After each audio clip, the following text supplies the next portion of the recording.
ಮಾತಾಶ್ರೀ, ಬಾ ಸೀತೆ, ಕುಳಿತು.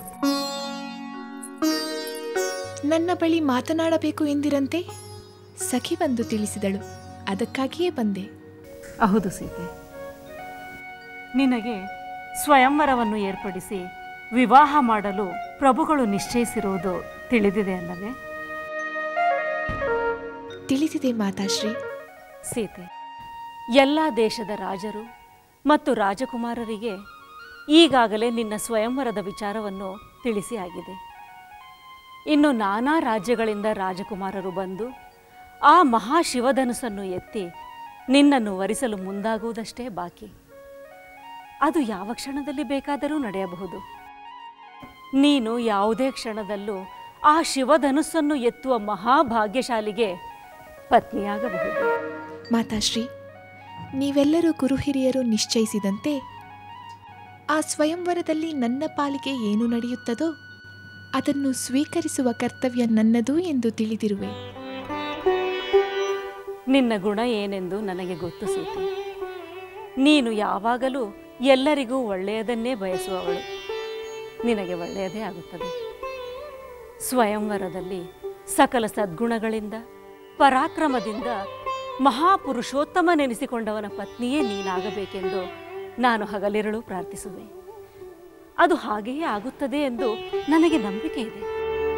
ಮದುವೆಯಾಗಿ ಪತಿಯ ಗೃಹಕ್ಕೆ ನೀನು ತೆರಳಿದ ನಂತರ ಅಲ್ಲಿ ನಿನ್ನ ಗುಣನಡತೆಗಳು ಈ ಲೋಕದ ನಾರಿಯರ ಕುಲಕ್ಕೆ ಆದರ್ಶಪ್ರಾಯಳು ಎಂಬ ಗೌರವ ಕೀರ್ತಿ ನಿನಗೆ ಸಿಗಬೇಕು ಎಂಬುದೇ ನನ್ನ ಆಸೆ. ಹಾಗಾಗಿ ಅಂತಹ ಆದರ್ಶ ನಾರಿಯರ ಕಥೆಗಳನ್ನು ನಿನ್ನ ಸ್ವಯಂವರಕ್ಕೆ ಮುನ್ನವೇ ನಿನಗೆ ತಿಳಿಸಬೇಕೆಂಬುದು ನನ್ನ ಆಸೆ. ನಿಮ್ಮ ಆಸೆಯೇ ನನ್ನ ಭಾಗ್ಯವೆಂದುಕೊಳ್ಳುತ್ತೇನೆ. ನೀವಲ್ಲದೆ ನನಗೆ ಅಂಥ ಆದರ್ಶ ನಾರಿಯರ ಕತೆ ಹೇಳುವ ಉತ್ತಮರು ಬೇರೆ ಯಾರಿದ್ದಾರೆ? ಹೇಳಿ ಮಾತಾಶ್ರೀ, ಕಿವಿಗೊಟ್ಟು ಕೇಳುತ್ತೇನೆ. ಮನಸ್ಸಿಟ್ಟು ಅವರ ಆದರ್ಶವನ್ನು ಪಾಲಿಸುತ್ತೇನೆ. ಸೀತೆ, ಸ್ತ್ರೀಯ ಶಕ್ತಿಯು ಅನುಪಮವಾದದ್ದು. ಪತಿವ್ರತೆಗೆ ಅಸಾಧ್ಯವಾದದ್ದನ್ನು ಕೂಡ ಸಾಧಿಸುವಂತಹ ಆತ್ಮಶಕ್ತಿ ಇರುತ್ತದೆ. ಅಂತಹ ಆತ್ಮಶಕ್ತಿ ಇದ್ದ ಸ್ತ್ರೀ ಈ ಹಿಂದೆ ಭೀಕರ ಬರಗಾಲದಲ್ಲೂ ಹನಿ ನೀರು ಸಿಗದಿರುವ ಕಡೆ ಸಾವಿರಾರು ಋಷಿಮುನಿಗಳಿಗೆ ನೀರನ್ನು ದೊರಕಿಸಿದಳು. ಹೌದೇ? ಸ್ತ್ರೀಯೊಬ್ಬಳು ತನ್ನ ತಪಶಕ್ತಿಯ ಮೂಲಕ ಋಷಿಮುನಿಗಳಿಗೆ ನೀರಿನ ಕೊರತೆಯನ್ನು ನೀಗಿದರು ಎಂದರೆ ಅದು ಆಶ್ಚರ್ಯ ಮತ್ತು ಅದ್ಭುತ. ಆ ಮಹಾನಾರಿ ಯಾರೆಂದು ನೀವು ನನಗೆ ಹೇಳುವಿರಾ ಮಾತಾಶ್ರೀ? ಹೇಳುತ್ತೇನೆ. ಅತ್ರಿ ಮಹರ್ಷಿಗಳ ಪತ್ನಿ ಅನಸೂಯ ದೇವಿಯೇ ಆ ಮಹಾ ತಪಸ್ವಿನಿ ಹಾಗೂ ಮಹಾಪತಿವ್ರತೆ. ಒಮ್ಮೆ ಬಹಳ ಹಿಂದೆ 12 ವರ್ಷಗಳ ಕಾಲ ಭೀಕರ ಬರಗಾಲ ಉಂಟಾಗಿ ಗಂಗೆಯ ನೀರು ಸಹ ಋಷಿಮುನಿಗಳಿಗೆ ಲಭ್ಯವಾಗದಂತಾಯಿತು. ಅಂತಹ ಸಂದರ್ಭದಲ್ಲಿ ತನ್ನ ಪತಿವ್ರತಾ ಶಕ್ತಿಯ ಪ್ರಭಾವದಿಂದ ಹಾಗೂ ತನ್ನ ತಪಸ್ಸಿನ ಪ್ರಭಾವದಿಂದ ಋಷಿಮುನಿಗಳಿಗೆ ನೀರು ದೊರಕುವಂತೆ ಮಾಡಿದಳು. ಮಾತಾಶ್ರೀ, ಅನಸೂಯ ದೇವಿ ನೀರನ್ನು ಉತ್ಪತ್ತಿ ಮಾಡಿದಳೆ ಅಥವಾ ತಾನೇ ನದಿಯಾಗಿ ಹರಿದಳೆ? ಇಲ್ಲ ಸೀತೆ, ಅನಸೂಯ ದೇವಿ ತನ್ನ ಪ್ರಾರ್ಥನೆಯಿಂದ ಆ ಗಂಗೆಯನ್ನೇ ಒಲಿಸಿಕೊಂಡಳು.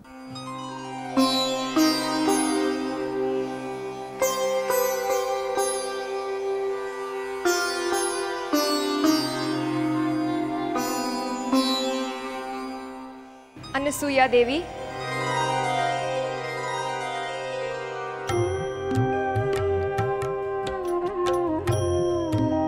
ಅನಸೂಯ ದೇವಿ, ನಿನ್ನ ಪ್ರಾರ್ಥನೆಯಿಂದ ನನಗೆ ಅತ್ಯಂತ ಸಂತೋಷವಾಗಿದೆ.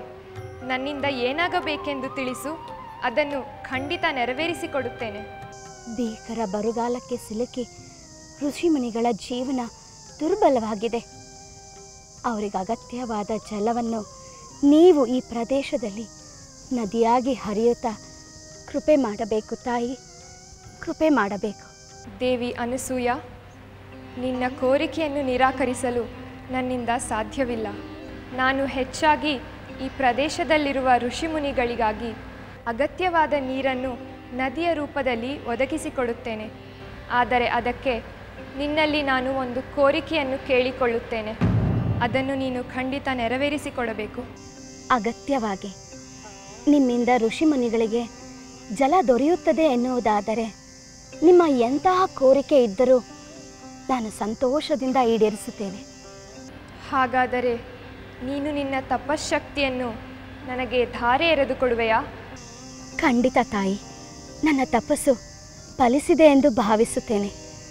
ನಿಮಗೆ ಅನಂತ ವಂದನೆಗಳು.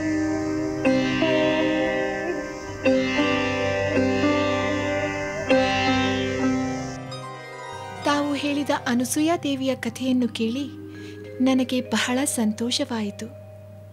ಸತಿಯಾದವಳು ತನ್ನ ನಿರ್ಮಲವಾದ ಪತಿಭಕ್ತಿಯಿಂದ ತಪಸ್ಸಿನಿಂದ ಎಂತಹ ಶಕ್ತಿ ಬೇಕಾದರೂ ಪಡೆಯಬಹುದು ಎಂದು ತಿಳಿಯಿತು.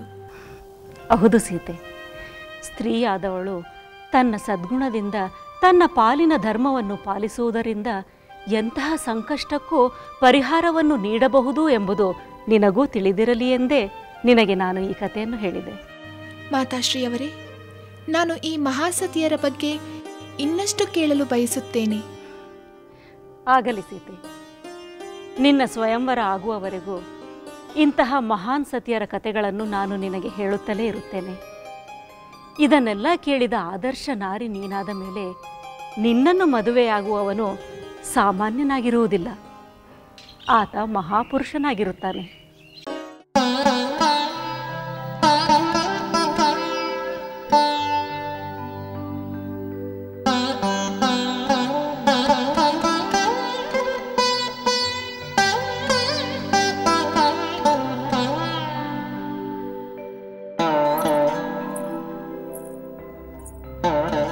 ಮಾತಾಶ್ರೀ, ಸಖಿ,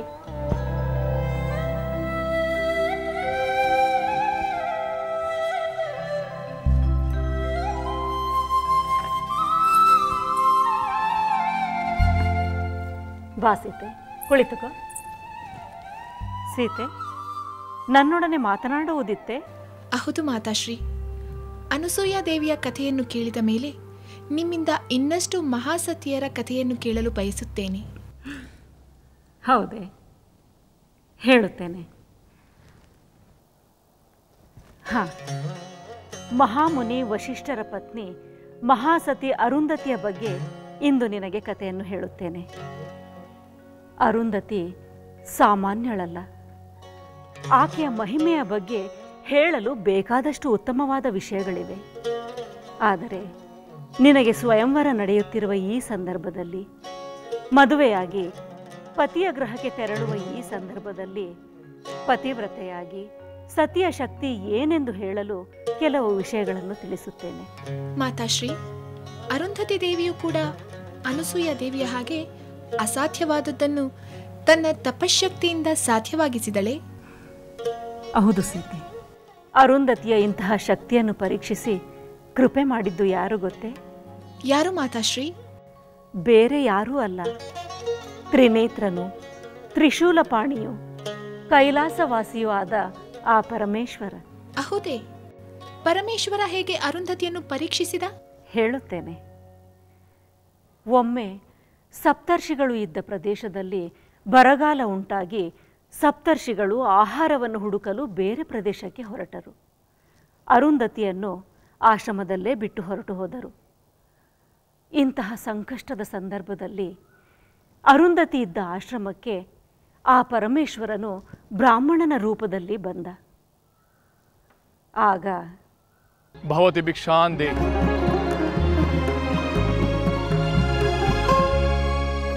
ಭವತಿ ಭಿಕ್ಷಾಂದೆ. ವಿಪ್ರೋತ್ತಮರಿಗೆ ನಮೋ ನಮಃ. ಭಗವಂತನ ಕೃಪೆ ಇರಲಿ. ತಾಯಿ, ನಾನು ಬಹಳ ಹಸಿವಿನಿಂದ ಬಂದಿದ್ದೇನೆ. ತಿನ್ನಲು ಆಹಾರವನ್ನು ನೀಡಿ ಉಪಚರಿಸುವೆಯಾ? ವಿಪ್ರೋತ್ತಮರೇ, ದಯವಿಟ್ಟು ಮನ್ನಿಸಿ.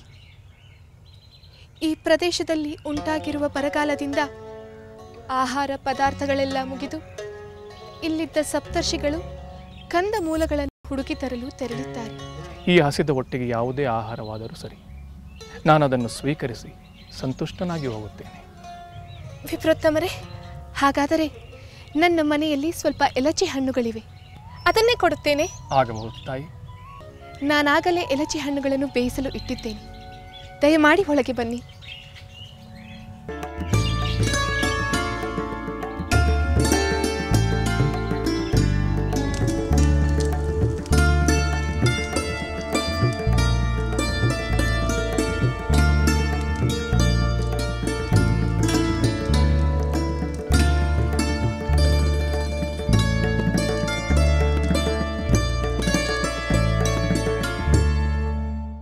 ಮಾತಾಶ್ರೀ, ಅರುಂಧತಿ ದೇವಿಯು ಎಲಚಿ ಹಣ್ಣುಗಳನ್ನು ಬೇಯಿಸಿಕೊಟ್ಟು ಬ್ರಾಹ್ಮಣ ರೂಪದಲ್ಲಿರುವ ಶಿವನ ಹಸಿವನ್ನು ನಿವಾರಿಸಿದಳೆ.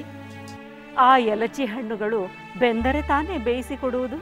ಹಾಗಾದರೆ ಆ ಎಲಚಿ ಹಣ್ಣುಗಳು ಬೇಯಲಿಲ್ಲವೇ? ಇಲ್ಲ ಸೀತಾ, ಎಲಚಿ ಹಣ್ಣುಗಳು ಬೇಯುತ್ತಲೂ ಇರಲಿಲ್ಲ. ಅರುಂಧತಿಗೆ ಅದನ್ನು ಶಿವನಿಗೆ ಕೊಡಲು ಆಗುತ್ತಲೂ ಇರಲಿಲ್ಲ. ಕೊಡದೆ ತಾನು ಯಾವುದೇ ರೀತಿಯ ಆಹಾರವನ್ನು ಸೇವಿಸುವುದಾಗಲಿ, ಕೊನೆಗೆ ನೀರನ್ನು ಸ್ವೀಕರಿಸುವ ಮನಸ್ಸೂ ಇರಲಿಲ್ಲ. 12 ವರ್ಷಗಳು ಬರಗಾಲ ಕಳೆಯುವವರೆಗೂ, ಸಪ್ತರ್ಷಿಗಳು ಆಶ್ರಮಕ್ಕೆ ಹಿಂತಿರುಗುವವರೆಗೂ ಬ್ರಾಹ್ಮಣ ವೇಷದ ಶಿವನು ಹೇಳುತ್ತಿದ್ದ ಪುಣ್ಯಕಥೆಗಳನ್ನು ಕೇಳುತ್ತಾ ತನ್ನ ಹಸಿವು ಬಾಯಾರಿಕೆಗಳನ್ನು ಮರೆತೇ ಬಿಟ್ಟಳು. ಹಾಗಾದರೆ ಅರುಂಧತಿ ದೇವಿ 12 ವರ್ಷಗಳ ಕಾಲ ಏನೂ ಸೇವಿಸದೆ ಶಿವನು ಹೇಳುತ್ತಿದ್ದ ಕಥೆಯನ್ನು ಕೇಳುತ್ತಲೇ ಇದ್ದಳೆ. ಅದೇ ಅರುಂಧತಿಯ ತಪಶಕ್ತಿ. ಆ ಶಕ್ತಿಯನ್ನು ಮೆಚ್ಚಿ ಶಿವನು ತನ್ನ ನಿಜ ರೂಪವನ್ನು ತೋರಿಸಿದ.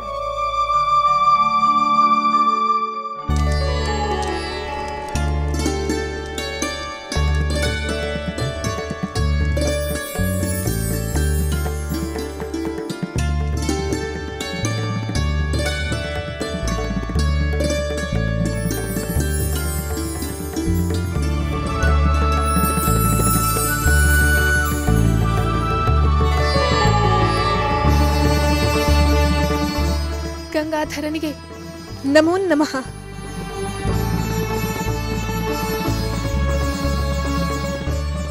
ಸಾಧ್ವಿ ಅರುಂಧತಿ, 12 ವರ್ಷಗಳ ಕಾಲ ನಾನು ಹೇಳಿದ ಕಥೆಯನ್ನು ಕೇಳುತ್ತಿದ್ದ ನಿನ್ನ ಶ್ರದ್ಧೆಗೆ ನಾನು ಮೆಚ್ಚಿದ್ದೇನೆ. ಪರಮೇಶ್ವರ, 12 ವರ್ಷಗಳು ಕಳೆದು ಹೋದವೆ. ಹೌದು ಅರುಂಧತಿ, ಅತ್ತ 12 ವರ್ಷಗಳು ಕಳೆದು ಹೋದವು. ಇತ್ತ ಬರಗಾಲವು ಮುಗಿಯಿತು. ಇನ್ನು ಮುಂದೆ ಇಲ್ಲಿ ಎಲ್ಲ ಸಮೃದ್ಧಿ.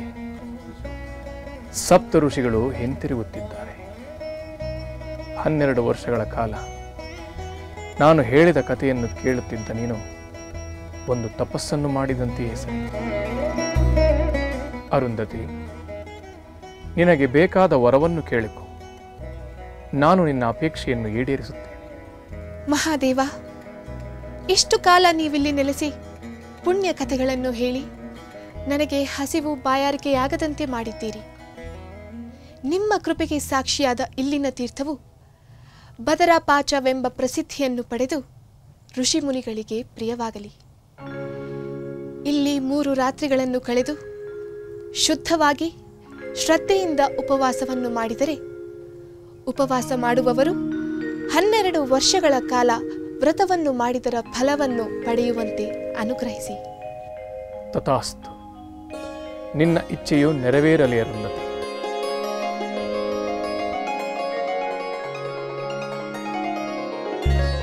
ಮಹಾಚರಿತ್ರವತಿಯಾದ ಅರುಂಧತಿ ದೇವಿಯ ಕಥೆಯನ್ನು ಕೇಳಿ ನನಗೆ ಆನಂದವಾಗಿದೆ.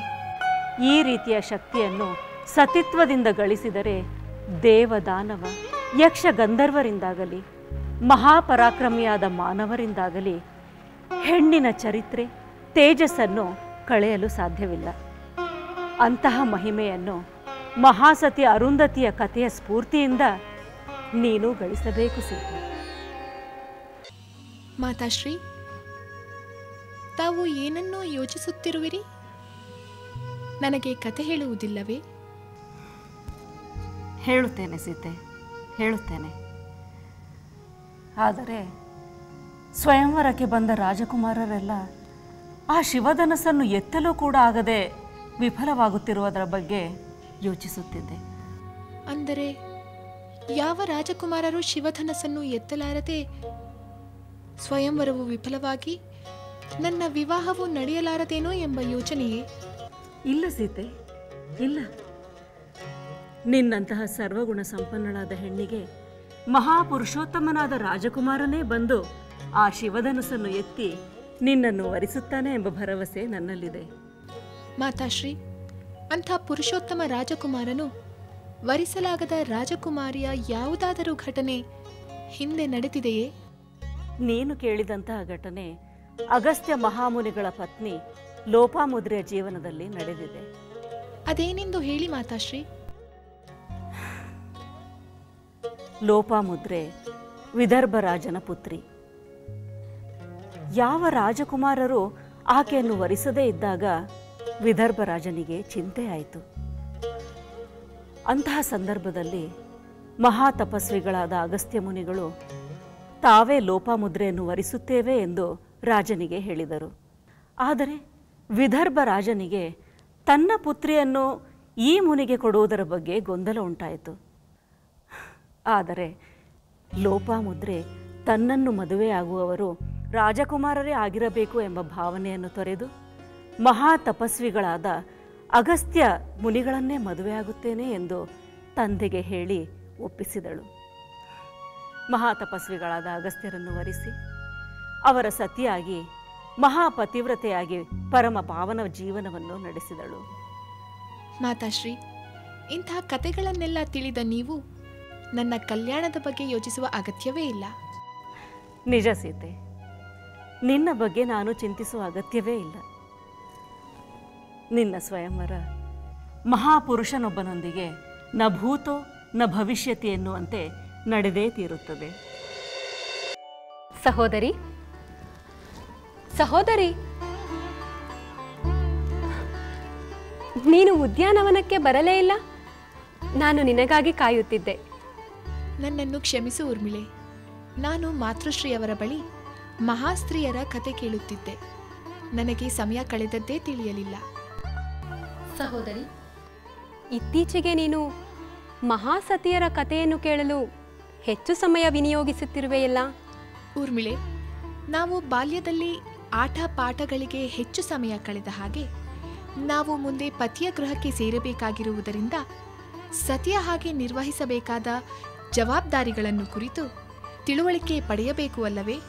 ಸಹೋದರಿ, ಹಾಗಾದರೆ ನೀನು ಮಹಾಸತಿಯರ ಕಥೆಯನ್ನು ಕೇಳಿ ಮಹಾಸತಿಯಾಗಿಯೇ ಕೀರ್ತಿ ಪಡೆಯಬೇಕೆಂದು ಸಿದ್ಧತೆ ಮಾಡಿಕೊಳ್ಳುತ್ತಿದ್ದರೆ ಯಾವ ಭಾಗ್ಯಶಾಲಿಯೂ ಶಿವಧನುಸ್ಸನ್ನು ಎತ್ತುವಂತಹ ಪರಾಕ್ರಮವನ್ನು ತೋರದೆ ವಿಫಲರಾಗಿ ಹೋಗುತ್ತಿದ್ದಾರಲ್ಲ.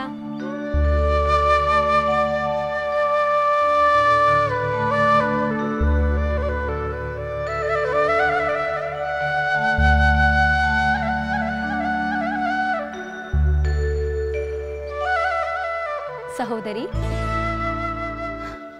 ಏನು ಯೋಚಿಸುತ್ತಿರುವೆ? ಅದು ಶಿವಧನಸ್ಸನ್ನು ಎತ್ತುವಂಥ ಮಹಾಪುರುಷೋತ್ತಮನು ಈ ಮಿಥಿಲಾ ನಗರಕ್ಕೆ ಬಂದೇ ಬರುತ್ತಾನೆ ಎಂಬ ಭರವಸೆ ನನಗಿದೆ. ಆಗಲಿ ಆಗಲಿ ಸಹೋದರಿ.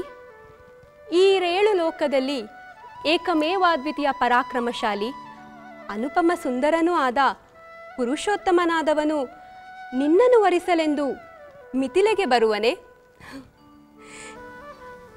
ನನ್ನ ಸಹೋದರಿ ಕೊರಳಿಗೆ ಮಂಗಳಮಾಲೆಯನ್ನು ಹಾಕುವನೋ ಎಂದು ಚಿಂತೆಯಾಗುತ್ತಿದೆ. ಆಹಾ, ನನಗಿಲ್ಲದ ಚಿಂತೆ ನಿನಗೇಕೆ? ನಡಿ, ಆಟವಾಡೋಣ.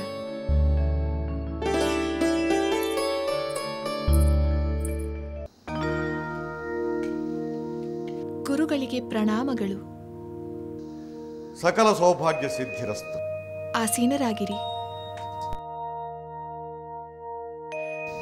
ಸೀತೆ, ನೀನು ನಿನ್ನ ಸಹೋದರಿಯರ ಜೊತೆ ಆಟ ಪಾಠವಾಡುವುದಕ್ಕಿಂತ ಹೆಚ್ಚಾಗಿ ನಿನ್ನ ತಾಯಿಯ ಬಳಿ ಪುಣ್ಯ ಸ್ತ್ರೀಯರ ಪಾವನ ವಿಚಾರಗಳನ್ನು ಕೇಳುತ್ತಿರುವಿಯಂತೆ. ಹೌದು ಗುರುಗಳೇ, ಅಂಥ ಮಹಾಸ್ತ್ರೀಯರ ವಿಚಾರಗಳು ನನ್ನ ಮುಂದಿನ ಜೀವನಕ್ಕೆ ಮಾರ್ಗದರ್ಶನವಾಗುತ್ತದೆ ಎಂದು ಕೇಳಿದೆ. ನಿಜ ಸೀತೆ, ನಿಜ. ಮಹಾಸತಿಯರ ಆದರ್ಶಗಳು ಅದನ್ನು ಕೇಳಿ ಅನುಸರಿಸುವ ಸ್ತ್ರೀಯರ ಜೀವನದಲ್ಲಿ ಸಂತೋಷ ಸಿದ್ಧಿಗಳನ್ನು ಉಂಟು ಮಾಡಲು ಕಾರಣವಾದರೆ, ಕೆಲವು ಸ್ತ್ರೀಯರ ಕೆಲವು ನಡವಳಿಕೆಗಳು ಏನನ್ನು ಮಾಡಬಾರದು ಎಂಬುದನ್ನು ತಿಳಿಸಿಕೊಟ್ಟು ಸ್ತ್ರೀಯರ ಜೀವನದಲ್ಲಿ ಸುಖವನ್ನು ಹೋಗಲಾಡಿಸಲು ಕಾರಣವಾಗುತ್ತವೆ. ಗುರುಗಳೇ, ತಾವು ಹೇಳಿದ ಹಾಗೆ ಒಳ್ಳೆ ವಿಚಾರಗಳು ಕೆಟ್ಟ ವಿಚಾರಗಳಿಂದ ದೂರವಿರಿಸುತ್ತದೆ. ಆದ್ದರಿಂದ ಅಂತಹ ಯಾವುದೇ ಉದಾಹರಣೆಗಳಿದ್ದರೆ ನನಗೆ ತಿಳಿಸುವ ಕೃಪೆ ಮಾಡಿ. ಸ್ತ್ರೀಯರು ಏನನ್ನು ಮಾಡಬಾರದೆಂಬ ಉದಾಹರಣೆ ನೀನು ಬೇರೆಲ್ಲಿಯೂ ಕೇಳಿ ತಿಳಿದುಕೊಳ್ಳಬೇಕಾಗಿಲ್ಲ ಸೀತೆ. ಅದು ನನ್ನ ಜೀವನಕ್ಕೆ ಹತ್ತಿರವಾಗಿಯೇ ಇದೆ. ಹೇಳಲು ಕಷ್ಟವಾದರೂ ಅಪ್ರಿಯವಾದ ಸತ್ಯ. ಅದು ಸ್ತ್ರೀ ಕುಲಕ್ಕೆ ಎಚ್ಚರಿಕೆಯ ಪಾಠವಾಗಬಹುದು ಎಂದು ನಿನಗೆ ನಾನು ಹೇಳುತ್ತಿದ್ದೇನೆ. ಗುರುಗಳೇ, ದಯಮಾಡಿ ತಿಳಿಸಿರಿ. ಆಗಲಿ ಸೀತೆ. ನನ್ನ ತಂದೆ ಮಹಾ ತಪಸ್ವಿ ಮಹರ್ಷಿ ಗೌತಮರು. ನನ್ನ ತಾಯಿ ಅಹಲ್ಯಾದೇವಿ. ಯಾವುದೋ ದುರ್ಗಳಿಗೆಯಲ್ಲಿ ಅಹಲ್ಯಾದೇವಿಯ ಸೌಂದರ್ಯ ದೇವೇಂದ್ರನನ್ನು ಆಕರ್ಷಿಸಿತು. ಧರ್ಮ ಧರ್ಮ ನೀತಿ ಅನೀತಿಗಳ ವಿವೇಚನೆ ಇಲ್ಲದೆ ದೇವೇಂದ್ರ ನನ್ನ ತಂದೆ ಗೌತಮರ ರೂಪದಲ್ಲಿ ಅವರಿಲ್ಲದಿದ್ದಾಗ ಆಶ್ರಮವನ್ನು ಪ್ರವೇಶಿಸಿದ. ನನ್ನ ತಾಯಿಯ ಎದುರು ತನ್ನ ಅಪೇಕ್ಷೆಯನ್ನು ವ್ಯಕ್ತಪಡಿಸಿದ. ನನ್ನ ತಾಯಿ ನನ್ನನ್ನು ಬಯಸಿ ಬಂದಿರುವುದು ತನ್ನ ಪತಿಯೇ ಎಂದು ಭಾವಿಸಿ ಇಂದ್ರನ ಅಪೇಕ್ಷೆಗೆ ಶರಣಾಗಿದ್ದೇ ಮಹಾಪರಾಧವಾಯಿತು. ದೇವೇಂದ್ರನು ಆಶ್ರಮದಿಂದ ತೆರಳುವಷ್ಟರಲ್ಲಿ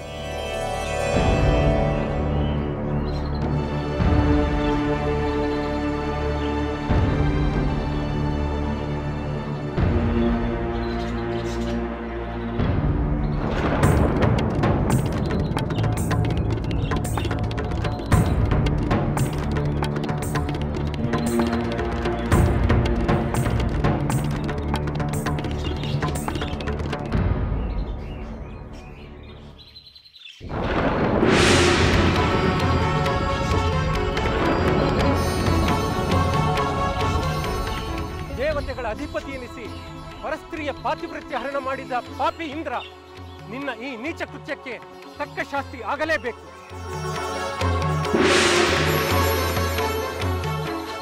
ಸ್ವಾಮಿ, ಸ್ವಾಮಿ, ಸ್ವಾಮಿ, ನನ್ನನ್ನು ಕ್ಷಮಿಸಿ ಸ್ವಾಮಿ, ನನ್ನನ್ನು ಕ್ಷಮಿಸಿ.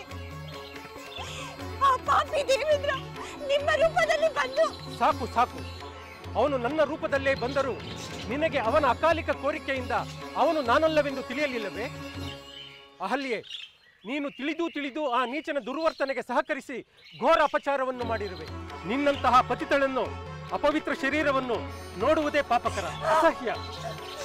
ನೀನು ಶರೀರವಿಲ್ಲದೆ ಯಾರ ಕಣ್ಣಿಗೂ ಬೀಳದೆ 1000 ವರ್ಷಗಳ ಕಾಲ ಇದೇ ಉಪವನದಲ್ಲಿ ನಿರಾಹಾರಿಯಾಗಿ ಪಶ್ಚಾತ್ತಾಪದಿಂದ ತಪ್ಪಿಸುತ್ತಾ ಭಸ್ಮ ರಾಶಿಯ ಮೇಲೆ ಮಲಗುತ್ತಾ ಸಕಲ ಜೀವಿಗಳಿಗೆ ಅದೃಶ್ಯಳಾಗಿ ಇದೇ ಆಶ್ರಮದಲ್ಲಿ ವಾಸ ಮಾಡು. ಸ್ವಾಮಿ, ಸ್ವಾಮಿ, ದಯಮಾಡಿ ನನ್ನಲ್ಲಿ ಕನಿಕರವನ್ನು ತೋರಿರಿ ಸ್ವಾಮಿ, ಕನಿಕರವನ್ನು ತೋರಿರಿ. ನನ್ನ ಅಜ್ಞಾನದಿಂದಾದ ಅಪರಾಧವನ್ನು ಮನ್ನಿಸಿ ಸ್ವಾಮಿ, ಮನ್ನಿಸಿ. ನೀವಿದ್ದ ಶಾಪವನ್ನು ನಿನ್ನ ಪಾಪಕ್ಕೆ ಪ್ರಾಯಶ್ಚಿತ್ತವೆಂದು ತಿಳಿದರು ಮರಳಿ ನಿಮ್ಮ ಸೇವೆ ಮಾಡಿ ಶುದ್ಧಳಾಗುವಂತೆ ಕೃಪೆ ಮಾಡಿ ಸ್ವಾಮಿ, ಕೃಪೆ ಮಾಡಿ. ಹಾಗೆ ನೀನು ನನ್ನನ್ನು ಸೇರಬೇಕೆಂದರೆ ಮುಂದೊಂದು ದಿನ ಪರಮ ಪಾವನನಾದ ಪುರುಷೋತ್ತಮನೊಬ್ಬನು ಈ ಆಶ್ರಮಕ್ಕೆ ಆಗಮಿಸಿ ಅವನ ಪವಿತ್ರ ಪಾದಸ್ಪರ್ಶವು ನಿನಗಾದಾಗ ನೀನು ಲೋಪಮುಕ್ತಿ. ಅಂತಹ ಮಹಾಮಹಿಮನ ಆಗಮನವನ್ನು ಕೋರಿ ನೀನು ಪ್ರಾರ್ಥನೆ ಮಾಡು. ನನ್ನನ್ನು ಕ್ಷಮಿಸಿ ಸ್ವಾಮಿ, ನನ್ನನ್ನು ಕ್ಷಮಿಸಿ, ನನ್ನನ್ನು ಕ್ಷಮಿಸಿ. ಸೀತೆ, ನಾನು ನಿನಗೆ ಈ ಕಥೆಯನ್ನು ಹೇಳಿದ ಉದ್ದೇಶವಿಷ್ಟೇ.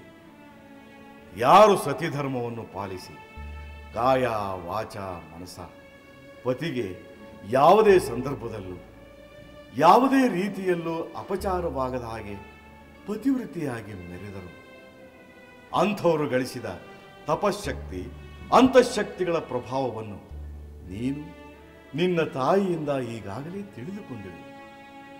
ಆದರೆ ಯಾವ ಸ್ತ್ರೀ ಅಂಥ ಪತಿನಿಷ್ಠೆಯನ್ನು ತೊರೆದು ಸಂದರ್ಭದ ಒತ್ತಡದಿಂದಾಗಲಿ ಪರಪುರುಷನ ಸಂಚಿನಿಂದಾಗಲಿ ಅಥವಾ ದುರ್ಬಲ ಮನಸ್ಸಿನಿಂದಾಗಲಿ ಅಪಚಾರವನ್ನು ಎಸಗಿದರೆ ಅಂಥವರು ಎಂತಹ ದುರ್ಗತಿಗೆ ಈಡಾಗೋರು ಎನ್ನುವ ವಿಚಾರ ನಿನಗೆ ತಿಳಿದಿರಲಿ ಎಂದು. ಗುರುಗಳೇ, ಉತ್ತಮ ಗುಣಗಳಿಂದ ಮಹತ್ವವನ್ನು ಪಡೆದ ಸ್ತ್ರೀಯರ ಬಗ್ಗೆ ಅರಿಯುವುದರಿಂದ ಅಂತಹ ಉತ್ತಮ ಗುಣಗಳನ್ನು ಅಳವಡಿಸಿಕೊಳ್ಳುವ ಅವಕಾಶ ದೊರೆಯುತ್ತದೆ. ಹಾಗೆ ಸ್ತ್ರೀಯರ ತಪ್ಪಿನಿಂದ ಉಂಟಾಗುವ ದುರ್ಗತಿಯನ್ನು ಅರಿಯುವುದರಿಂದ ಎಚ್ಚರ ವಹಿಸಲು ಸಹಾಯವಾಗುತ್ತದೆ. ಸೀತೆ, ನೀನು ನನ್ನ ಉದ್ದೇಶವನ್ನು ಸರಿಯಾಗಿ ಗ್ರಹಿಸಿದೆ. ಪರಮ ಸಾಧ್ವಿಯಾಗಿ ಸಕಲ ಸುಗುಣಗಳಿಂದ ಶೋಭಿಸಿ ದುರಾಚಾರಕ್ಕೆ ಮುಂದಾದ ದುರ್ಜನರನ್ನು ಎದುರಿಸಿ ಅವರನ್ನು ಸೋಲಿಸುವ ಪ್ರಚಂಡ ಸ್ಥೈರ್ಯದ ಆದರ್ಶ ನಾರಿ ಎಂದು ಕೀರ್ತಿಶಾಲಿಯಾಗುವ ಮಗಳೇ. ತಮ್ಮ ಅನುಗ್ರಹಕ್ಕೆ ಅನಂತ ವಂದನೆಗಳು ಗುರುಗಳೇ. ಅಹಲ್ಯಾದೇವಿಯ ಶಾಪ ವಿಮೋಚನೆ ಎಂದಾಗುವುದು? ನನ್ನ ಮಾತೆ ಶಾಪ ವಿಮೋಚನೆಯಾಗಲಿ ಎಂಬ ಮಹದಾಸೆಯಿಂದ ನನ್ನ ತಂದೆ ಉಲ್ಲೇಖಿಸಿದ ಪುಣ್ಯ ಪುರುಷನ ಆಗಮನಕ್ಕಾಗಿ ಕಾತರಿಸುತ್ತಿದ್ದೇನೆ ಮಗಳೇ. ಹೌದು ಗುರುಗಳೇ, ಅಂತಹ ದೈವ ಸ್ವರೂಪಿಯ ಆಗಮನದಿಂದ ಅಹಲ್ಯಾದೇವಿಯ ಶಾಪ ವಿಮೋಚನೆ ಆಗಲಿ ಎಂದು ನಾನು ಪ್ರಾರ್ಥಿಸುತ್ತೇನೆ.